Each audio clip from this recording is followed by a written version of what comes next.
નમસ્કાર વિદ્યાર્થી મિત્રો, આજે ધોરણ 11 ની અંદર ચેપ્ટર નંબર 7 સંતુલન એની અંદર આજે વિડિયો લેક્ચર 6 જોઈશું. આજે એક મુદ્દા પર ડિસ્કસ કરીશું જે થિયરી માટે પણ બહુ ઇમ્પોર્ટન્ટ છે, એમસીક્યુ માટે પણ બહુ જ ઇમ્પોર્ટન્ટ છે. ટાઇટલ છે એનું લ સાટેલિયરનો સિદ્ધાંત. લ સાટેલિયરનો સિદ્ધાંત. વિદ્યાર્થીને એવો વિચાર આવે છે કે સર કેટલા બધા સિદ્ધાંતો ભણવાના હોય છે, ન્યૂટનનો સિદ્ધાંત, આ સિદ્ધાંત, આ સિદ્ધાંત. મિત્ર, એક સિમ્પલ વાત તમને કહું, જે અસ્તિત્વ ધરાવે છે એને ફક્ત સમજૂતી આપી એ સિદ્ધાંત છે. ઓલરેડી લ સેટેલનો સિદ્ધાંત જે કહેવા માંગે છે ઓલરેડી આપણે જાણીએ જ છીએ, પણ એની સમજૂતી, એનું વિશ્લેષણ કરવાનું કામ લ સેટેલિયર નામના વૈજ્ઞાનિકે કર્યું, એટલે એને લ સેટેલિયરનો સિદ્ધાંત કહેવાય. એક ઉદાહરણ આપીને તમને સમજાવું.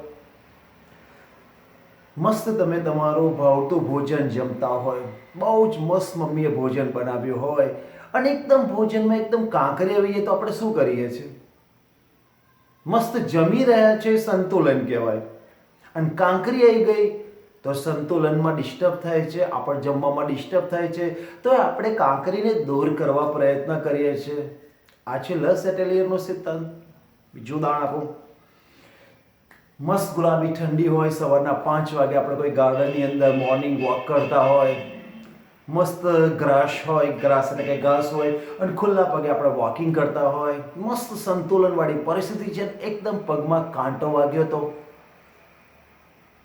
સંતુલનમાં ડિસ્ટર્બ થાય છે, તો આપણે કાંટો દૂર કરવા પ્રયત્ન કરીએ છીએ.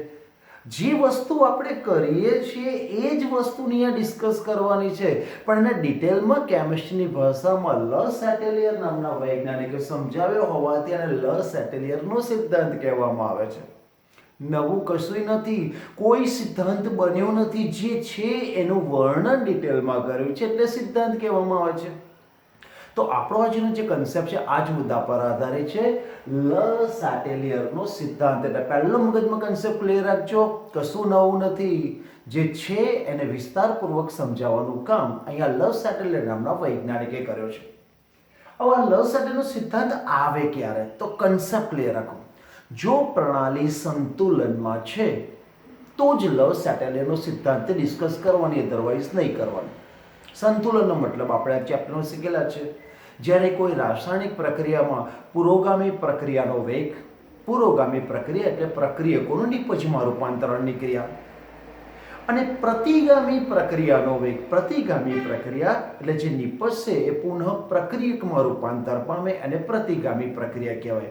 એટલે જ્યારે પુરોગામી પ્રક્રિયાનો વેગ અને પ્રતિગામી પ્રક્રિયાનો વેગ સમાન થાય તો દેખાવે ઉદ્ભવતી સ્થાયી સ્થિતિને આપણે સંતુલન કહેવામાં આવે છે. તો જો સંતુલનનો ટોપિક હોય તો જ લ સેટેલિયર સિદ્ધાંત ડિસ્કસ કરવાનું, બાકી કોઈના માટે નહીં. એટલે કદાચ કોઈ પૂછે સંતુલન નથી તો લ સેટેલિયર સિદ્ધાંત ડિસ્કસ નહીં કરવાનો. લ સેટેલિયર એવું જ કહેવા માંગે છે કોઈ પ્રણાલી મસ્ત સંતુલનમાં છે અને કોઈક બાહ્ય પરિબળ આપણે ઉમેરી રહ્યા છે, અથવા તે કોઈક સંતુલનમાં રહેલા ઘટકોને આપણે દૂર કરી રહ્યા છે, ઇટ મીન્સ સંતુલનમાં ડિસ્ટર્બ પડે છે, ત્યારે પ્રણાલી શું કરે છે એને કહેવામાં આવે છે લ સેટેલિયરનો સિદ્ધાંત. સંતુલન એક સિમ્પલ એક ઉદાહરણ આપો. તમે બહુ જ મસ્ત સવારે સૂઈ રહ્યા છો, મસ્ત સૂઈ રહ્યા છો, ગાઢ નિદ્રામાં છે, મસ્ત સપનું જોઈ રહ્યા છો, અને એકદમ મોમ ઓર ડેડ ગુસ્સે થઈને તમારી પર પાણી છાંટે તો સંતુલનમાં વિક્ષેપ પડે છે. તો આપણે શું કરીએ છીએ? એ પાણીને દૂર કરવાનો પ્રયત્ન કરે છે લ સેટેલિયરનો સિદ્ધાંત. એટલે મેં પહેલાં જ તમને કીધું, નવું કશું જ નથી, આપણે જે છે એનો જ અભ્યાસ કરીએ છીએ. તો હવે જો આપણે લક્ષ્ય વિચારીએ કે લ સેટેલિયરનો સિદ્ધાંત એટલે શું, તો જરા વ્યાખ્યા જોજો. સંતુલનમાં રહેલી રાસાયણિક પ્રક્રિયામાં બાહ્ય પરિબળ ઉમેરવામાં આવે. કોઈ પ્રક્રિયા છે, તમે બહારથી વધારાનો પરિબળ ઉમેરી રહ્યા છો, અથવા આંતરિક પરિબળમાં બહારથી ફેરફાર કરવામાં આવે. ઇટ મીન્સ જે ઘટકો પ્રક્રિયામાં છે એમાંથી તમે કોઈક એકને દૂર કરી રહ્યા છો, તો સંતુલનમાં રહેલી પ્રણાલીમાં વિક્ષેપ પડે છે. આ વિક્ષેપનો મિનિંગ થાય છે ડિસ્ટર્બ થાય છે, ભંગાણ પડે છે, ખલેલ પડે છે. બાહ્ય પરિબળ ઉમેરવાના કારણે સંતુલનમાં ડિસ્ટર્બ થાય છે. તેથી પ્રણાલી પુનઃ સંતુલન પ્રાપ્ત કરવા એ લાગુ પડેલા બાહ્ય પરિબળની અસર શક્ય તેટલા અંશે દૂર કરવા પ્રયત્ન કરે છે. આ વિધાનને કહેવાય લ સેટેલિયરનો સિદ્ધાંત. Short and sweet. કોઈક સંતુલનમાં રહેલી પ્રક્રિયા છે, એમાં બાહ્ય પરિબળ તમે ઉમેરી રહ્યા છો તો સંતુલન તૂટી જાય છે, એટલે સંતુલનમાં વિક્ષેપ પડે છે. તો પ્રણાલી પુનઃ સંતુલન પ્રાપ્ત કરવા માટે જે બાહ્ય પરિબળ આવ્યો છે એ બાહ્ય પરિબળની અસર શક્ય તેટલી રિમૂવ કરવાનો પ્રયત્ન કરે છે. આને કહેવામાં આવે છે લ સેટેલિયરનો સિદ્ધાંત. મેં પહેલું જ તમને ઉદાહરણ, તમે મસ્ત ભોજન જમી રહ્યા હોય, મસ્ત સંતુલન પરિસ્થિતિ છે અને એકદમ કાંકરી આવી ગઈ તો જમવામાં, તો તમે કાંકરીને દૂર કરવા પ્રયત્ન કરો છો. લ સેટેલિયરનો સિદ્ધાંત. તમે મોર્નિંગમાં ગાર્ડનની અંદર વોકિંગ કરી રહ્યા છો અને પગમાં કાંટો વાગી ગયો, તો કાંટાને કારણે આપણે ચાલવાની ક્રિયાના સંતુલનના ડિસ્ટર્બ થાય છે, તો આપણે શું કરીએ છીએ? કાંટાને દૂર કરવા પ્રયત્ન કરીએ છીએ. લ સેટેલિયરનો સિદ્ધાંત. તો લ સેટેલિયરનો સિદ્ધાંત ફક્ત એટલું જ કહે છે કે જો સંતુલનમાં કોઈ પ્રણાલી હોય અને કોઈક બાહ્ય પરિબળ આવવાને કારણે સંતુલનમાં ડિસ્ટર્બ પડે તો પ્રણાલી એ પ્રયત્ન કરે છે કે એ જે બાહ્ય પરિબળ છે ને શક્ય તેટલા અંશે દૂર કરવા દૂર એટલા માટે કરશે, દૂર શક્ય પરિબળ કરે તો જ પુનઃ સંતુલન પ્રાપ્ત થશે. જો એ બાહ્ય પરિબળ જ્યાં સુધી હશે ત્યાં સુધી સંતુલન પ્રાપ્ત થવાનું નથી, તો એ બાહ્ય પરિબળને રિમૂવ કરવાનો પ્રયત્ન કરે છે. આને કહેવામાં આવે છે લ સેટેલિયરનો સિદ્ધાંત. હવે કદાચ વિદ્યાર્થી મિત્રો તમને પ્રશ્ન થાય, કયા બાહ્ય પરિબળો છે જે સંતુલનને ડિસ્ટર્બ કરી શકે છે? સાંદ્રતા. એટલે પ્રણાલીમાં તમે કોઈ જથ્થો ઉમેરો, પ્રક્રિયક અથવા નિપજનો જથ્થો તમે ઉમેરો છો એટલે કે સાંદ્રતા. સાંદ્રતામાં વધારો એટલે જથ્થો તમે ઉમેરી રહ્યા છો. તાપમાન. પ્રણાલી સંતુલનમાં છે ને તમે એકદમ એનું ટેમ્પરેચર વધારી દો અથવા એકદમ તમે ટેમ્પરેચર ઘટાડો તો પણ બાહ્ય પરિબળ કહેવાય, તો પણ સંતુલન ડિસ્ટર્બ થાય છે. દબાણ. જો વાયુરૂપ પ્રણાલી હોય તો દબાણ લાગુ પડે છે. તમે જાણો છો ઘન પ્રણાલીને દબાણ લાગુ પડતું નથી, એટલે જો વાયુરૂપ પ્રણાલી હોય અને દબાણમાં વધારો કે ઘટાડો કરવામાં આવે તો સંતુલનમાં વિક્ષેપ પડી શકે છે. આ બાહ્ય પરિબળ. વધારે હું તમને કહું, દાખલા તરીકે વાયુરૂપ પ્રણાલીમાં કદમાં ઘટાડો કરવામાં આવે તો પણ સંતુલનમાં ડિસ્ટર્બ પડે છે. તો સંતુલનને અસર કરતા પરિબળો સાંદ્રતા, તાપમાન અને દબાણ. અને જો વાયુરૂપ પ્રણાલીના કદમાં ફેરફાર કરવામાં આવે તો પણ સંતુલનમાં વિક્ષેપ પડે છે. એટલા 4 બાહ્ય પરિબળો છે કે જે સંતુલનને ડિસ્ટર્બ કરી શકે છે. હવે થોડું જાણકારી માટે, નિષ્ક્રિય વાયુ. નિષ્ક્રિય વાયુ એટલે આપણે જાણીએ છીએ હિલિયમ, નિયોન, આર્ગોન, ક્રિપ્ટોન, ઝીનોન. આ નિષ્ક્રિય વાયુ. નિષ્ક્રિય વાયુ ઉમેરવાથી સંતુલનને કોઈ જ અસર થતી નથી. ઉદ્દીપક. આપણે જાણીએ છીએ ઉદ્દીપકનું મેઇન ફંક્શન છે રાસાયણિક પ્રક્રિયાને ઝડપી બનાવવાનું. એ ફક્ત પ્રક્રિયાને ઝડપી બનાવે છે, એ સંતુલનનો ઝડપી બનાવે છે, સંતુલન અચળાંકને અસર કરતું નથી. યાદ રાખજો, ઉદ્દીપકનું મેઇન ફંક્શન છે રાસાયણિક પ્રક્રિયાને ઝડપી બનાવવાનું. અને કેમિસ્ટ્રીની ભાષામાં કહીએ તો સક્રિયકરણ ઉર્જા ઘટાડીને પ્રક્રિયાનો વેગ વધારે છે, એટલે પ્રક્રિયાને ઝડપી બનાવે છે. એ સંતુલન અચળાંકને ક્યારેય અસર કરતું નથી. એટલે મેં લખ્યું છે નિષ્ક્રિય વાયુ અને ઉદ્દીપકનો ઉમેરો સંતુલનને વિક્ષેપ કરતા નથી. ઉદ્દીપક ઉમેરવાથી રાસાયણિક પ્રક્રિયા બંને દિશામાં સરખા વેગથી જાય છે. બંને દિશામાં, એટલે પુરોગામી દિશા અને પ્રતિગામી બંને દિશામાં સરખા વેગથી થાય છે. એટલે ઉદ્દીપક સંતુલન અચળાંકને અસર કરતું નથી. યાદ રાખજો. ખાસ અગત્યની નોંધ, જો વાયુરૂપ પ્રણાલી હોય, અહીંયા મેં ઇમ્પોર્ટન્ટ નોટ લખી છે. જો વાયુરૂપ પ્રણાલી હોય અને જો પાત્રના કદમાં ફેરફાર કરવામાં આવે તો વાયુરૂપ ઘટકો હોય એના દબાણમાં ફેરફાર થાય. એટલે એક શબ્દ લખ્યો છે કદ વ્યસ્ચલન દબાણ. એનો મતલબ કદ તમે અડધું કરો છો તો દબાણ 2 ગણું થઈ જશે. કદ ચોથા ભાગનું, પાત્રનું કદ તમે ચોથા ભાગનું કરો છો તો દબાણ 4 ગણું થઈ જશે. તો જેટલા પણ વાયુરૂપ ઘટકો હશે એની ઉપર દબાણની અસર થાય છે. એટલે કે કોઈ પ્રણાલીની અંદર પાત્રનું કદ અડધું કરો છો તો આપેલ પ્રણાલીમાં જેટલા પણ વાયુરૂપ ઘટકો હોય બધા જ વાયુરૂપ ઘટકોનું દબાણ 2 ગણું થાય છે. કદ અડધું, વાયુરૂપ પ્રણાલીનું દબાણ 2 ગણું, એટલે તમે જો વ્યસ્ત થઈ જાય છે. ખાસ યાદ રાખજો, પાત્રનું કદ ચોથા ભાગનું કરવામાં આવે તો પ્રણાલીમાં રહેલા જેટલા પણ વાયરૂપ ઘટકો હોય બધાનું દબાણ 4 ગણું થઈ જાય છે. આ કન્સેપ્ટ યાદ રાખજો. પાત્રનું કદ અડધું કરો તો અંદર વાયરૂપ પ્રણાલીમાં જેટલા પણ ઘટકો બધા જ ઘટકોનું દબાણ 2 ગણું થઈ જાય છે. બીજી નોંધ, દબાણ. જો વાયરૂપ પ્રણાલીનું દબાણ વધારવામાં આવે તો પ્રણાલી એ દિશામાં જશે કે જેથી વાયરૂપ નિપજો વાયરૂપ મોલની સંખ્યા ઘટે. જરા ધ્યાનથી જોજો, દબાણ વધારવામાં આવે તો પ્રણાલી એ દિશામાં જશે કે વાયરૂપ મોલની સંખ્યા ઘટે. દબાણ વધે તો વાયરૂપ મોલની સંખ્યા ઘટે, એ દિશામાં પ્રક્રિયા થાય છે. શબ્દ મારો ફરી યાદ રાખજો. જો વાયરૂપ પ્રણાલી હોય અને તમે દબાણ વધારી રહ્યા છો તો પ્રક્રિયા કઈ દિશામાં જશે? તો તમારે પ્રક્રિયકો તરફ વાયરૂપ નિપજોના મૂલ ગણો, નિપજ તરફ વાયરૂપના મૂલ ગણો. મારો કહેવાનો ફક્ત પ્રક્રિયક તરફ જેટલા વાયરૂપ ઘટકો છે એના મૂલ ગણો, નિપજ તરફ જેટલા પણ વાયરૂપ ઘટકો છે એના મોલ ગણો. અને જે તરફ મોલ ઓછા થશે પ્રક્રિયા એ દિશામાં જશે. જ્યારે પણ વાયરૂપ પ્રણાલીમાં દબાણ વધારવામાં આવે તો વાયરૂપ મોલ જે દિશામાં ઓછા હોય એ દિશામાં પ્રક્રિયા આગળ વધશે. ખાસ યાદ રાખજો, દબાણ ઘટાડશો તો વાયરૂપ મોલ જે દિશામાં વધારે હશે એ દિશામાં પ્રક્રિયા આગળ વધશે. એટલે મેં અહીંયા લખ્યું છે દબાણ વ્યસ્તલમ વાયરૂપ મોલની સંખ્યા, એટલે દબાણ વધારશો તો પ્રણાલીમાં વાયરૂપ ઘટકો વાયરૂપ મોલની સંખ્યા જે બાજુ ઓછી હશે પ્રક્રિયા ઓટોમેટિકલી એ દિશામાં જતી રહેશે. જો દબાણ વધારશો તો વાયરૂપ મોલ ઘટકોની સંખ્યા જે બાજુ, એટલે અહીંયા તમારે વાયરૂપ મોલ કઈ બાજુ ઓછા છે એ ફોકસ કરવાનું. દબાણ વધારશો વાયરૂપ મોલની સંખ્યા ઓછી છે પ્રક્રિયા એ દિશામાં જશે.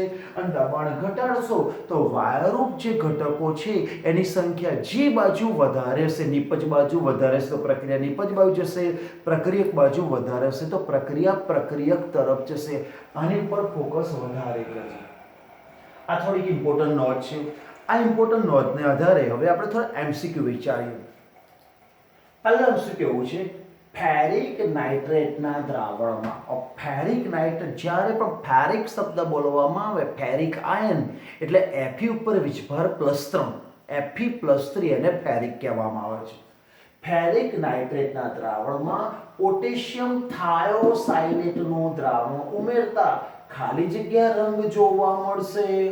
આપણી બુકનો જ આ કન્સેપ્ટ છે. પણ તમને ખબર હોવો જોઈએ કે ફેરિક દુનિયાનું કોઈ પણ સંયોજન જેના નામમાં આગળ ફેરિક છે તો આપણે એને સાંકેતિક ભાષામાં Fe+3 લખીએ છીએ અને વીજભારના સંદર્ભમાં લખો એટલે એક્વાયસ દ્રાવણ કહેવાય. અને કોઈ પણ ફેરિક છે એ લાઇટ યલો પીળા રંગનું દ્રાવણ હોય છે. કોઈ પણ ફેરિક શબ્દ બોલવામાં આવે તો પીળો રંગ, જો કદાચ ફેરસ બોલવામાં આવે તો આછો લીલો રંગ. એટલે શબ્દ ધ્યાન રાખજો, ફેરસ આછો લીલો રંગ હોય છે, ફેરિક આછો પીળો રંગ હોય છે. પોટેશિયમ થાયોસાયનેટ, કોઈ પણ થાયોસાયનેટનું દ્રાવણ આવે રંગવિહીન હોય છે. હવે તમે ફેરિક દ્રાવણની અંદર થાયોસાયનેટનું કોઈ પણ દ્રાવણ ઉમેરવામાં આવે તો શું થાય? તો અહીંયા તમે ઇક્વેશન જોઈ શકો છો.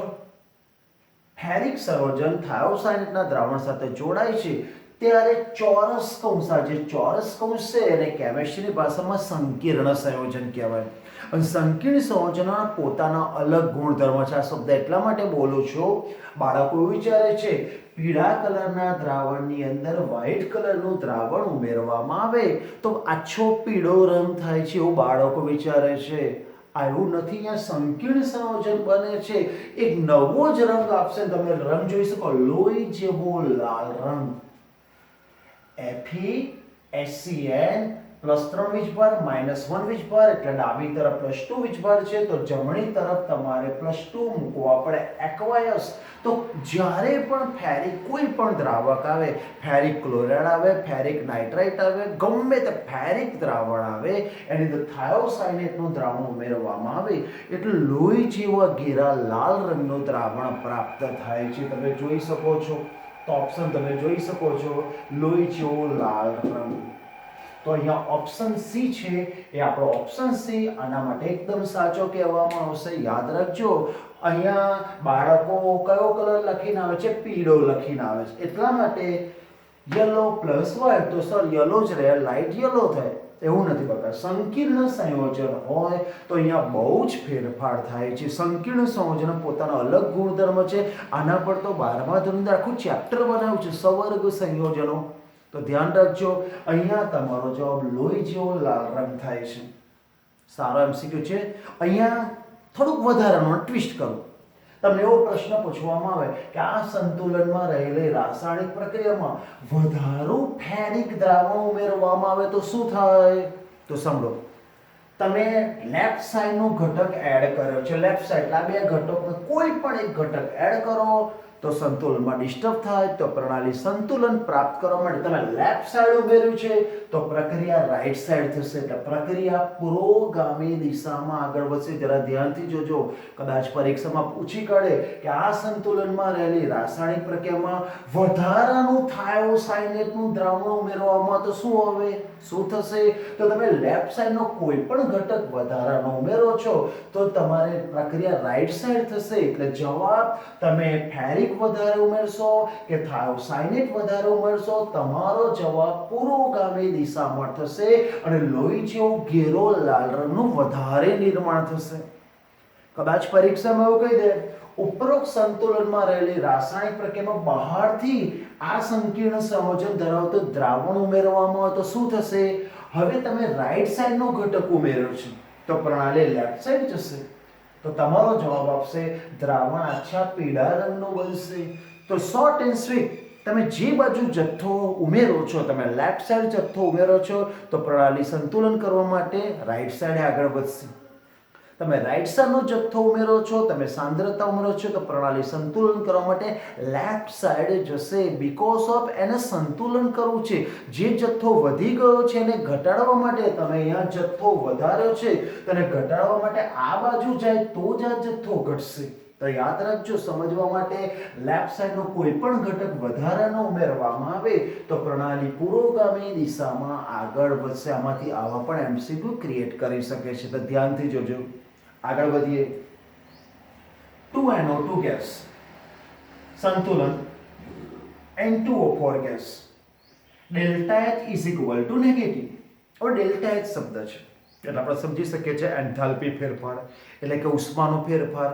અહીંયા ઉષ્માનો ફેરફાર નેગેટિવ છે તો તમારે ખાસ એક હિન્ટની જરૂર પડશે. ઉપરોક્ત પ્રણાલીને બરફના પાત્રમાં મૂકતા ખાલી જગ્યા આ સંતુલનમાં રહેલી પ્રણાલી છે અને એકદમ આને બરફના પાત્રમાં મૂકવામાં આવ્યો. પહેલા બરફના પાત્રમાં નથી, પછી એને સંતુલન પ્રાપ્ત કરે છે અને પછી બરફના પાત્રમાં મૂકવામાં આવે તો શું થશે? ઓપ્શન પહેલો, રંગની તીવ્રતા વધશે. બીજો ઓપ્શન, રંગની તીવ્રતા ઘટશે. રંગની તીવ્રતા અચળ રહેશે અને રંગની તીવ્રતા વધીને અચળ થશે. અહીંયા વિદ્યાર્થી મિત્રોનો બે ક્વેશ્ચન થશે. પહેલો ક્વેશ્ચન, સર રંગ કોણ આપે? NO2 આપે કે N2O4? આ પહેલો ક્વેશ્ચન. અને ડેલ્ટા H અમુક બાળકોના આ રીતે વાંચે delta H is equal to -VE. આ નેગેટિવ વાંચવામાં આવે. એન્થાલ્પી ફેરફાર નેગેટિવ. આ બે બાબતો તમારો ક્લિયર થશે તો આજનો એમસીક્યુ તમારા માટે એકદમ ઈઝી બની જશે. તો પહેલા આપણે ડેલ્ટા H ની વાત કરી, એન્થાલ્પી ફેરફારની વાત કરી. અહીંયા તમે જો ડેલ્ટા H નેગેટિવ છે એટલે કે ઉષ્માનો ફેરફાર નેગેટિવ છે અને જ્યારે પણ ઉષ્માનો ફેરફાર નેગેટિવ એનો મતલબ રાસાયણિક પ્રક્રિયા દરમિયાન ઉષ્મા મુક્ત થાય છે એટલે આ ઉષ્માક્ષેપક પ્રક્રિયા કહેવાય. ધ્યાનથી જોજો, જ્યારે પણ delta H is equal to negative આવે એટલે ઉષ્માક્ષેપક પ્રક્રિયા છે. એટલે પ્રણાલી જો આ દિશામાં જશે તો ગરમી ઉત્પન્ન થાય છે. ઉષ્માક્ષેપક એટલે ઉષ્મા મુક્ત થાય છે. તો આ દિશામાં પ્રણાલી જાય તો ગરમી મુક્ત થાય છે. તો આ રાસાયણિક પ્રક્રિયામાં ડેલ્ટા H નેગેટિવ હોવાથી આપેલી રાસાયણિક પ્રક્રિયા ઉષ્માક્ષેપક પ્રક્રિયા છે. થોડી વધારાનું, જો કદાચ delta H is equal to positive હોય તો એનો મતલબ આ ઉષ્મા શોષક પ્રક્રિયા છે. એનો મતલબ પ્રણાલી આ બાજુ જાય છે તો ગરમી ઉત્પન્ન થતી નથી. આનો મતલબ થાય ગરમી વધારાની ઉત્પન્ન થાય છે, ગરમ ગરમ ફીલ થાય છે. અને જો પોઝિટિવ હોય તો ગરમી ફીલ થતી નથી. સમજો આ વસ્તુ. તો અહીંયા રાસાયણિક પ્રક્રિયા ઉષ્માક્ષેપક છે. એટલે જો આ દિશામાં તમારે જવું હોય તો તમે જાઓ તો ગરમી ઉત્પન્ન થશે. એનું ઉલટું આ દિશામાં જશો તો ગરમી ઉત્પન્ન થતી નથી. થોડું સમજવાનો પ્રયત્ન કરજો. Point number 7. સર આ બંનેમાંથી કોણ રંગ આપે? તો ધ્યાનથી જોજો. NO2 છે, NO2 એ બ્રાઉન રંગનો છે, બદામી રંગનો છે. અને N2O4 છે એ કલરલેસ છે, રંગવિહીન છે. ખાસ ધ્યાન રાખજો. NO2 છે બ્રાઉન રંગનો છે એટલે રંગની વાત આવે એટલે NO2 ની વાત કરે છે, અને રંગવિહીનનો વાત આવે એટલે N2O4 ની વાત કરે છે.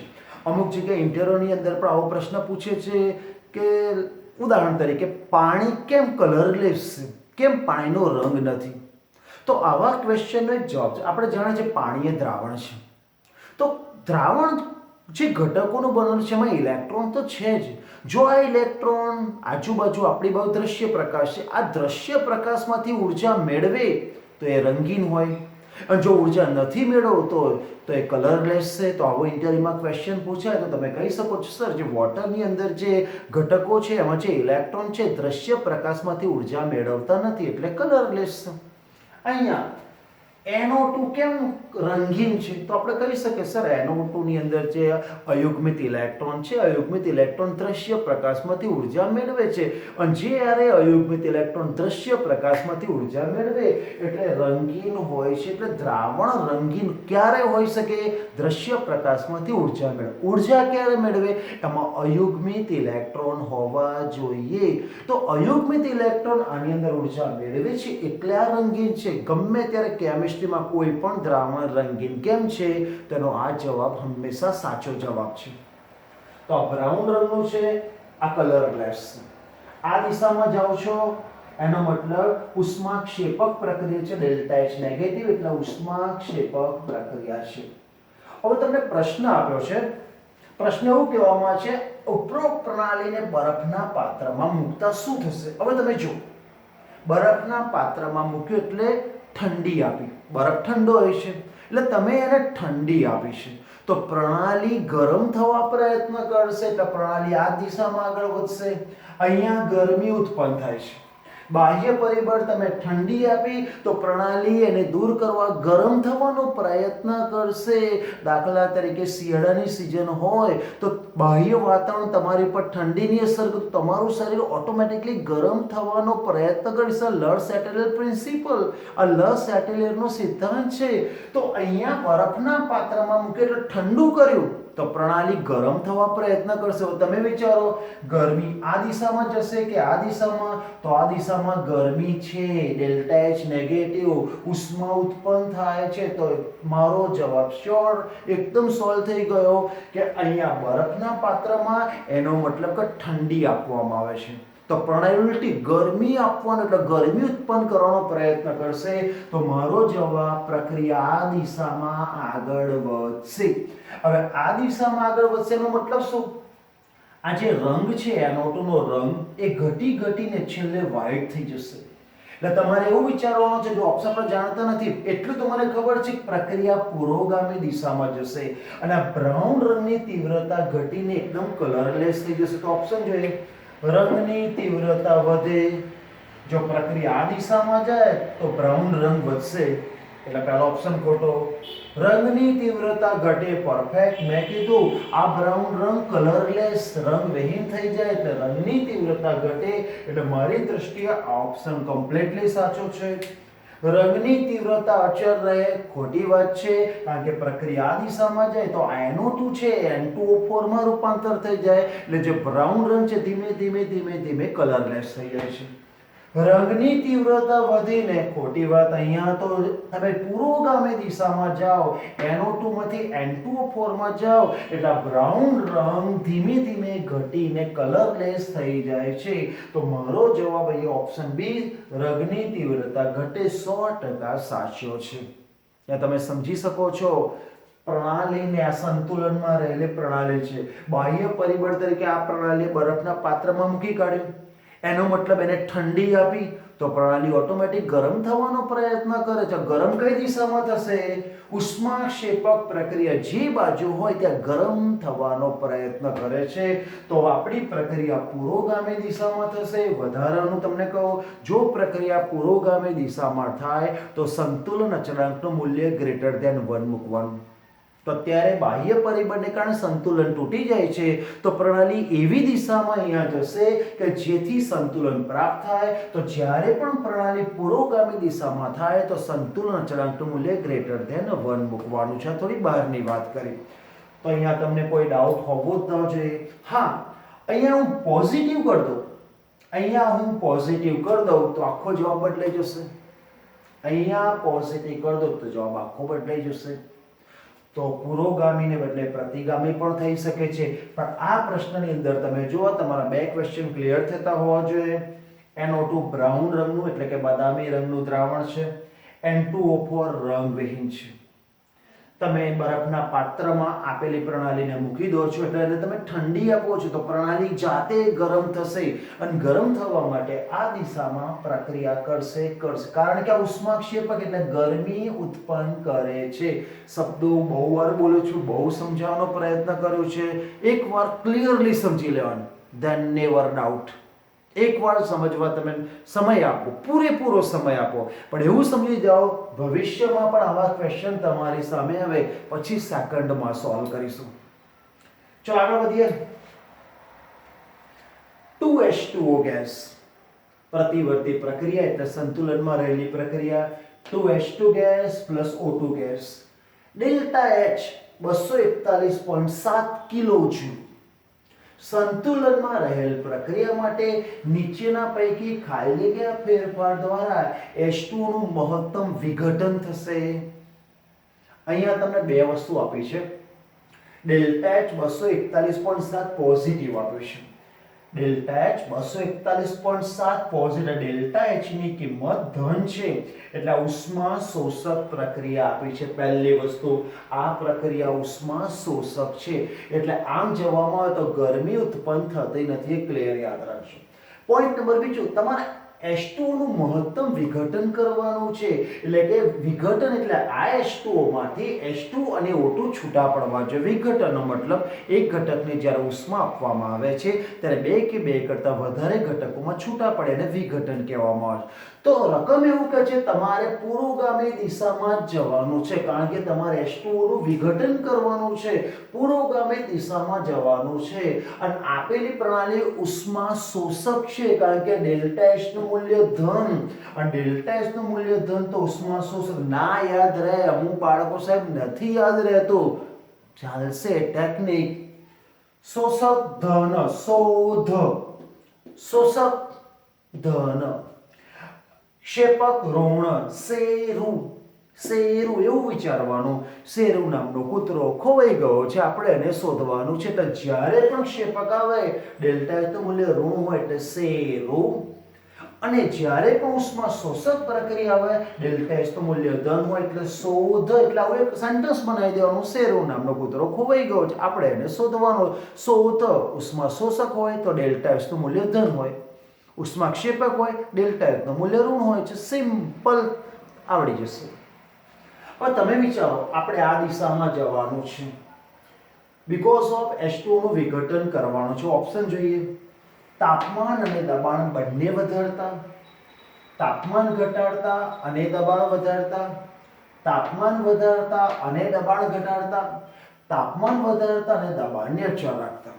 તો અહીંયા પહેલા જો, આ ઉષ્મા શોષક પ્રક્રિયા છે એટલે એવું તમે જો આ તરફ ઠંડી ઉત્પન્ન થાય છે. ઉષ્મા શોષક એટલે આ તરફ ઠંડી ઉત્પન્ન થાય છે અને ઉષ્માક્ષેપક એટલે આ તરફ ગરમી ઉત્પન્ન થાય છે. હવે આ તરફ ઠંડી ઉત્પન્ન થાય છે તો બાહ્ય પરિબળ આપણે ગરમી આપીશું તો પ્રણાલી ઉલટી દિશામાં ઠંડી તરફ જશે. મારો પોઈન્ટ સમજો, ઉષ્મા શોષક છે એનો મતલબ એ તરફ ઠંડી ઉત્પન્ન થાય છે. સમજવા માટે વિચારીએ. હવે બાહ્ય પરિબળ તરીકે આપણે ગરમી વધારી દઈશું તો પ્રણાલી ઓટોમેટિક ઠંડી દિશામાં જશે. એટલે મારો ઓપ્શન તાપમાન વધારતા. એટલે હું આ બે ઓપ્શન પર અત્યારે જઉં છું. તાપમાન વધારતા, કારણ કે તાપમાન વધારીશ તો પ્રણાલી તાપમાન ઘટાડવા પ્રયત્ન કરશે. તો પ્રણાલી તાપમાન ઘટાડવા એટલે ઉષ્મા શોષકની દિશામાં આગળ વધશે. તો અત્યારે મારી જોડે બે જવાબ ક્લિયર થઈ ગયા. તાપમાન વધારતા. હવે દબાણનો પોઈન્ટ આવ્યો. દબાણનો પોઈન્ટ આવે તરત જ તમારે અહીંયા જોવાનું. દબાણ વધારતા વાયુરૂપ મોલ ઘટે એ દિશામાં પ્રક્રિયા થશે. તો અહીંયા બંને બાજુ મોલ ઘડી.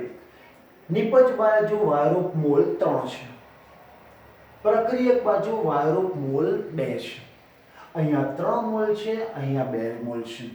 હવે આપણે આ દિશામાં જવાનું છે ફાઇનલી, કારણ કે આપણે H2 નું વિઘટન કરવાનું છે. તો અહીંયા મોલ વધારે છે. એ દિશામાં જવું હોય તો તમારે દબાણ ઘટાડવાનું, કારણ કે મેં હમણાં જ તમને કહ્યું દબાણ ઘટાડશો તો વાયુરૂપ મોલની સંખ્યા વધારે હોય એ દિશામાં પ્રક્રિયા થશે.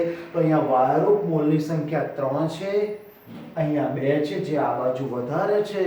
તો હું 100% કહી શકું છું મારે દબાણ ઘટાડવું પડશે. તો મારો જવાબ ઓપ્શન સી છે, કારણ કે દબાણ ઘટાડીશ તો વાયુરૂપ મોલ અહીંયા વધારે છે, એ દિશામાં પ્રક્રિયા આગળ વધશે. બાળકો તમે જો આ ઉષ્મા શોષક એટલે એ દિશામાં ઠંડી ઉત્પન્ન થાય છે એવું સમજવાનું.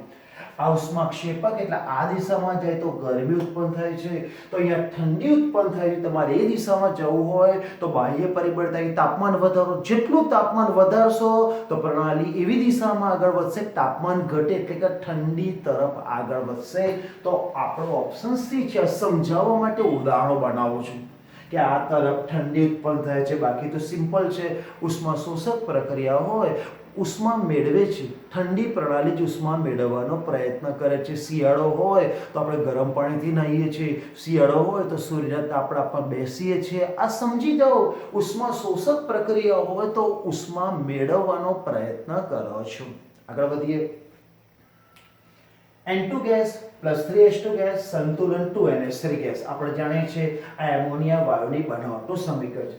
Plus 21.9 kelvin. અહીંયા તમે ધ્યાનથી જોજો 21.9 કેલ્વિન. કેલ્વિન એ તાપમાન છે એટલે અહીંયા ઉષ્મા ઉત્પન્ન થાય છે. જો અહીંયા ઉષ્મા ઉત્પન્ન થાય છે. ડેલ્ટા જેવું કશું આપ્યું નથી, પણ જમણી બાજુ પ્લસ કરીને ઉષ્મા આપે. આ કેલ્વિન એ તાપમાન છે. એનો મતલબ અહીંયા ઉષ્મા ઉત્પન્ન થાય છે, એટલે કે આ ઉષ્માક્ષેપક પ્રક્રિયા છે. પોઈન્ટ પર બીજો તો ખાલી જગ્યા દ્વારા એમોનિયા બનશે. હવે આપણે એમોનિયા બનાવવાનો છે. હમણાં જ મેં તમને કીધું આ ઉષ્માક્ષેપક પ્રક્રિયાને ગરમી ઉત્પન્ન થાય છે. તમારે ગરમી ઉત્પન્ન કરવાની છે, બીકોઝ તમારે એમોનિયા જ બનાવવાનો છે. મતલબ પુરોગામી દિશામાં જ આગળ વધવાનું છે. તો તાપમાન ઘટાડીશ તો અહીંયા ઉષ્માક્ષેપક પ્રક્રિયા થશે. તો તાપમાન ઘટાડતા અહીંયા તાપમાન ઘટાડતા એનો મતલબ આપણે જોઈએ કયો ઓપ્શન સાચો પડશે. વિચારો. અહીંયા 21.9 કેલ્વિન તમને આપેલું છે, એટલે કે જમણી તરફ ઉષ્મા આપી છે. હવે આપણે એમોનિયા બનાવવાનો છે, એટલે મારે એમોનિયા બનાવવા એટલે પ્રક્રિયા પુરોગામી દિશામાં મોકલવી છે. તો કયો મારો ઓપ્શન સાચો હશે? જો અહીંયા વાયુરૂપ મોલના ઘટક 2 છે, અહીંયા વાયુરૂપ મોલ 4 છે.